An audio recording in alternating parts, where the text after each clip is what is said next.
Hey, good Tuesday evening, everyone. State Representative Brad Halbrook, founding member of the Illinois Freedom Caucus, joined tonight on this Tuesday night edition of the Illinois Freedom Caucus Roundtable with Leader Chairman Chris Miller and also founding member and treasurer of the Illinois Freedom Caucus, Dan Caucus. Welcome, gentlemen. Good evening. Well, gentlemen, crop maturity looks like it's in full swing. We've had numerous inches of rain over the last several weeks. Yard mowing continues to be at a feverish pace, I think, across central Illinois. And so things are pretty good except crop prices. And so that's just to be dealt with. But other than that, how are things in your neighborhood, Dan Caucus? Things are, excuse me, yeah, great to be with you again, Brad. Boy, these Tuesday evenings roll around pretty quickly. It's great. All's well here in the 88th district. We're out in the district working and answering the phones as people need a little help. But driving around yesterday up in B-Mint, and yeah, you're right. The crops, the bean and corn crop looks fabulous. Mm-hmm. But we were up at the bank in B-Mint yesterday talking to some of our constituents, and Randy Hultgen, who is the head of the bankers.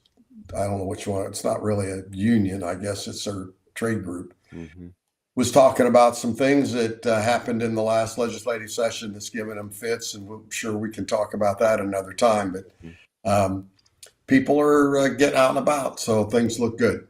Yeah, exactly.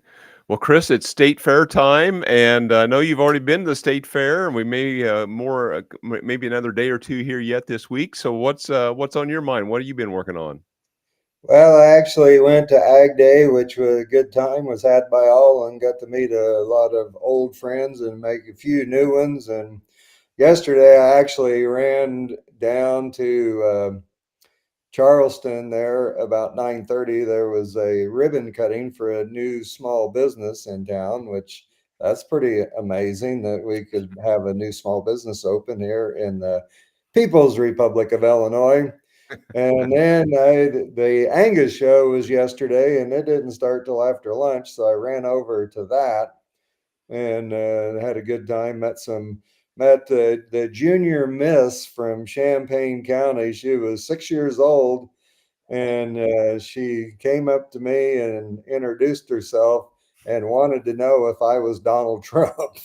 I said, well, I hate to disappoint you, but no, I'm not. I said, I'm much better looking than Donald Trump. Did you have bullet holes in a suit or something? Maybe she was picking up on. Well, I was cleaned up and stuff, but nothing that would make me think that I was Donald Trump when I went to the state fairgrounds. But that was fairly entertaining. Her mom said I tried to tell her that you weren't Donald Trump, that she wouldn't take no for an answer. So that was fun. But okay, anyway, good Angus show. Enjoyed seeing some old friends there also, and good. So it was all good. Excellent.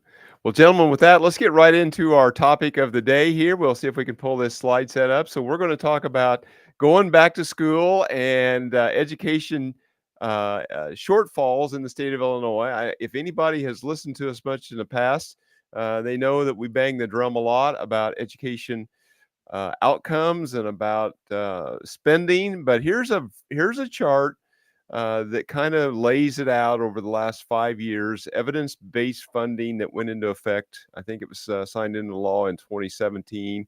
So fiscal year 2018. So we've had this for 5 years now, headed into the 6th year. Gentlemen, what sticks out to you about what we see here on this evidence-based funding formula, proficiencies and outcomes? What sticks out to you guys here on this chart? Well, that was a quick answer. more money and worse outcomes. I mean, this is a trend in Illinois that's we've got a problem with. Right. I'm gonna have to block myself off here for a second. My wife is desperately trying to reach me, Brad, and I don't know what. Well, the troubles of live. So with that, Dan, go ahead. So can you mute me, Brad? Yeah, bear with me here. Yeah, thank you. I apologize. She called 3 times. All right, Chris, it's you and I. So something that's really important here, 2 big numbers, is we see that funding in 5 years is up $8.5 billion from just $34 billion to over $42 billion increase in overall state spending formula. We know that the formula calls for at least $350 million additional a year, and we know that they've done additional numbers in addition to that. And then, of course, when you look at it per student, is up nearly $6,000 from $17,000 a student to nearly $23,000 a student. And then when we look at the outcomes, the proficiencies, that number doesn't seem to be keeping up. What's your thoughts there, Chris? Well, there's a couple of things that stick out to me. The first thing is that obviously money isn't fixing the education problem.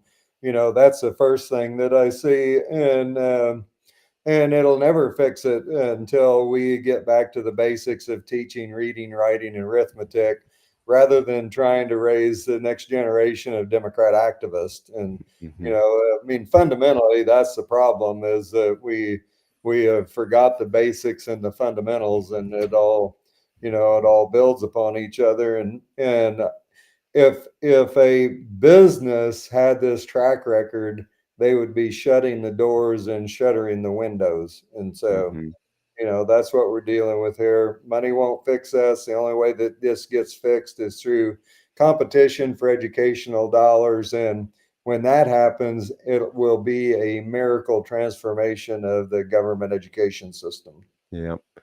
Well, welcome back, Dan. And we may just go to the next slide and kind of talk about some things here that we see happening in the Chicago school system, and maybe kind of discuss invest in kids and school choice just a touch.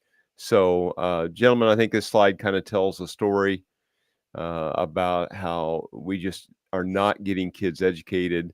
Dan, you've talked a lot. You have real world firsthand experience here in Decatur.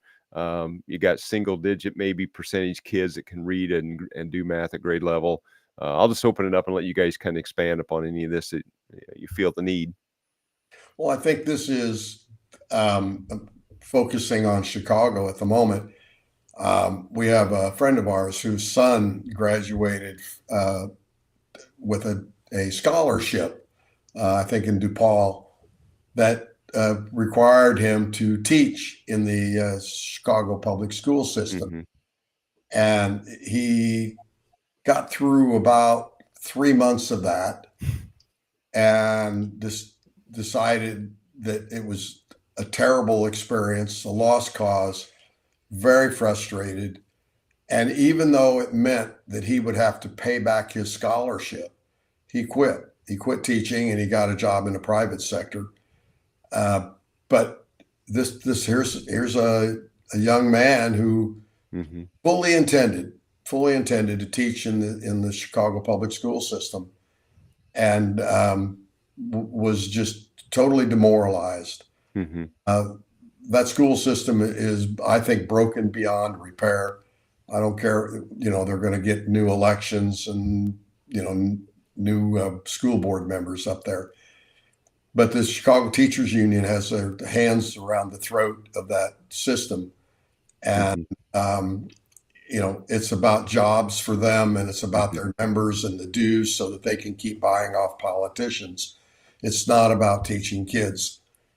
And I don't know how we ever turn that around. We're producing another generation of young people who've been failed by the education process, and not just in Chicago, unfortunately, that aren't going to be able to participate, in this economy. If you can't read, you can't write, particularly you can't do math, you can't think, make critical thinking decisions. You're not going to be able to get a good job. There'll be work and there'll be jobs, but in order to secure your future and have a family and live, a good middle class life, we're failing, and we're failing another generation. And I don't know how we get out of it. Yeah.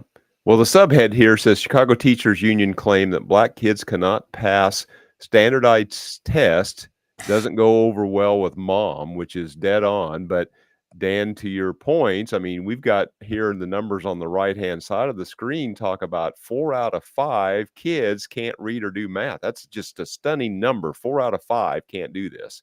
And even worse in science. Yeah.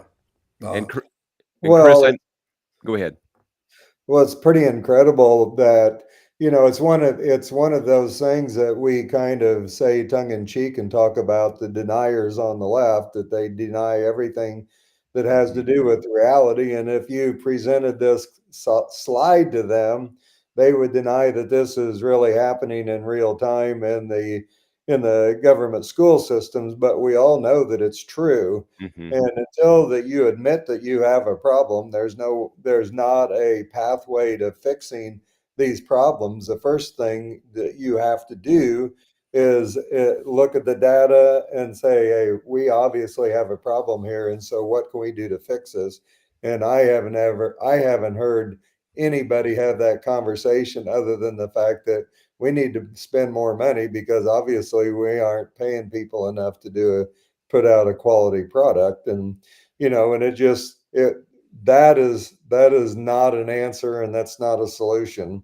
And like I said before, you fix this through competition for dollars, and the dollars need to follow the student. And we saw them in real time about how cruel that they can be, and what a death grip they have on indoctrination here in the state of Illinois, as we watch them let the Invest in Kids Act sunset and left over 9,000 kids that were currently in the program in failing school, sending them back to failing systems.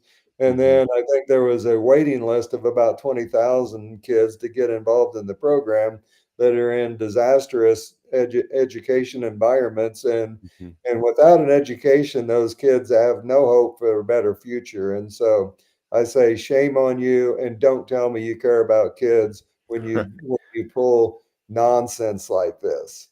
Right. Well, last year, or this year that we're in, we saw well over 24 states either add new school choice programs or expand current ones, and Illinois goes the exact opposite way, just because they're beholden to the teachers unions, both Chicago public school teacher unions and throughout the rest of the state. And we just see spending going through the roof and the proficiency numbers headed towards the toilet. It's just wrong. Right. And we had the CTU come and lobby, had a lobby day in Springfield last session. And I had the pleasure, and it was very, very, very nice conversation with a couple of the teachers that were there. And my point was that, if you want more money, produce the outcomes. I mean, I'm happy to pay teachers a great salary if they're producing learned students. And her response was, well, it's not the teacher's fault. We've got great teachers. It's kids, it's their home life, it's their families, it's everything but the education system that is failing. And and yet they continue to push an agenda, pay politicians to promote their agenda that has nothing to do with education. So I don't know how and I think that's what's important is all of these policy discussions that we have impacts on the family, whether it's some economic policy or whatever the case might be. It has impact on families, and evidently it's not making it any better, or we would see a change in these numbers. Yeah. Well, one thing that they need to take, one of the ways that they failed is that they need to get back to some of the basics of teaching excellent character, and character needs to be first and foremost, because it's a fundamental plank in the education process, is that kids need to learn about being trustworthy, loyal, helpful, friendly, courteous, kind, obedient, cheerful, thrifty, brave, clean, and reverent. They need to be truth tellers. But all those things can be cultivated through good literature and putting good things in the minds of the youth and big ideas. And when you do that, I mean, they need to read real life stories about some of the founders of our country that have done heroic things, because it becomes the legacy that you carry on to the next generation. But the way it is, it's just that these institutions have done nothing but become indoctrination centers to raise up the next generation of Democrat activists. I don't think it's any more complicated than that, because when you look at the literature, look at what are the math programs, they ought to go back and use some of the same methods they did when they raised the greatest generation. The McGuffey Reader and Saxton Math, and where, I mean, I don't know how anybody can learn to add, subtract, multiply, and divide with the new curriculums they're using. It's just, they've complicated the simple. Yeah. Education isn't that complicated. Yeah, exactly. Gentlemen, let's bring up our last slide here of the evening, and then we'll close out. So this is just kind of where you find us, IllinoisFreedomCaucus.org. And if you would like to contribute and be a part of our effort, just hit IllinoisFreedomCaucus.org/donate. And then to stay up to date, follow us on our social media, but also plug into this Substack. Yeah. IllinoisFreedomCaucus.substack.com is a great place to find, be a weekly or every week and a half update come out from us if we're doing events or policy matters or anything that may be going on. So, yeah, gentlemen, with that, Dan, anything to close out, and then we'll head for the exits. We're good. See everybody at the fair on Thursday, GOP Day. I know they're predicting perhaps a little bit of rain. Don't let that deter you. We're going to be out in force Thursday at the fair. Come hang out with us. Excellent. And Leader Chairman Chris, closing thoughts. Well, thanks for joining us this evening. Hopefully that you'll be able to put a few tools and talking points in your toolbox to go out and help change Illinois and help change America and make it a better place. Because the radical left wants you to be uninformed, apathetic, afraid, and divided. And if we allow them to do that, then they will conquer us. And so we need to endeavor to persevere. And thanks again for joining us this evening. Yeah, exactly. And citizenship is not a spectator sport. The hard left is always on the march. They never rest. And just because we may win an election here or there doesn't mean we can sit around and wait it out till the next one. Or if we lose an election, we just take a break for however many months and come back and try again. We have to stay vigilant and vigilant all the time and keep moving forward. And as always, we appreciate that you would like, share, and subscribe and follow our content as we endeavor to overcome the algorithmic gods of the big tech overlords so we can share this message around the country. And with that, gentlemen, we'll close out and say good night.